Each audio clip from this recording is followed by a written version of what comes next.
Solapur news 24 मध्ये आपलं स्वागत आहे। आजच्या प्रमुख बातम्यांवर एक नजर टाकूया। वाहतूक संघटना संयुक्त महासंघ महाराष्ट्र राज्य याच्या माध्यमातून आज प्रादेशिक परिवहन कार्यालय येथे चालक कल्याणकारी मंडळाचे सभासद ID कार्ड वितरण करण्याचा प्रोग्राम होता आणि सर्व संघटनांचे पदाधिकाऱ्यांना याचं निमंत्रण देण्यात आलं होतं आणि त्याचाच भाग म्हणून वाहतूक संघटना संयुक्त महासंघ महाराष्ट्र राज्य यांचे प्रयत्नाने आज आम्ही एक निषेध म्हणून तोंडावर काळ्या पट्ट्या लावून माननीय प्रादेशिक परिवहन अधिकारी निरपगार साहेब यांना भेटलो आणि त्यांना निवेदन दिले की निवेदनाचा विषय हे होता की जे कल्याणकारी मंडळ त्याला आम्ही 2024 पासून या कल्याणकारी मंडळाची फी मात्र 1 रुपया करावी। 800 रुपये हे चालकांना सोसणार नाही आणि 800 रुपये खूप जास्त फी होते। याच्या विरोधात आम्ही एक मूक मोर्चा आज घेऊन आलो होतो आणि साहेबांना भेटल्यानंतर साहेबांना आमची एकच विनंती होती की आपण या कल्याणकारी मंडळाच्या मार्फत फक्त सर्व रिक्षा चालकांना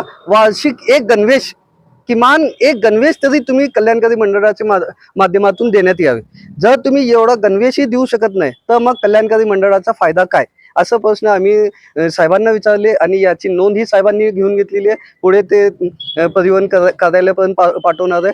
तर आमचा मुद्दा एकच आहे की आपण जर 800 रुपये भरत असेल तर आपल्याला किमान एक सवलत कोणती तर शासनातर्फे कल्याणकारी मंडळातर्फे मिळायला पाहिजे, ते वार्षिक मिळायला पाहिजे आणि त्याचाच एक भाग म्हणून गणवेश, साधा गणवेश जरी द्यायचा असेल तरी पण गव्हर्नमेंट देऊ शकत नाही का, म्हणजे आपला पैसा फक्त 200 कोटी रुपये जमा होणार आहे।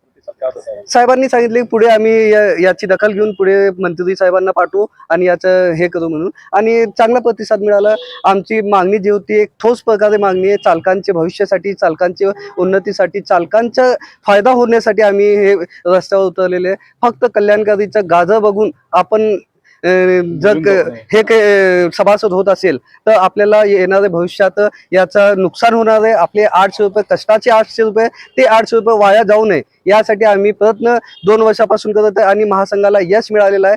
किमान 17,000 रिक्षा चालक सोलापुरात असताना देखील फक्त 199 सभासद झालेले आहे। हे महासंघाची उपलब्धी आहे। महासंघाने केलेले आव्हानाला प्रतिसाद म्हणून चालकांनी आम्हाला साथ दिलेली आहे। याचाच एक भाग म्हणून आज आम्ही साहेबांना पण सांगितले की यामध्ये जोपर्यंत बदल होत नाही तोपर्यंत लोक चालक सभासद होणार नाही।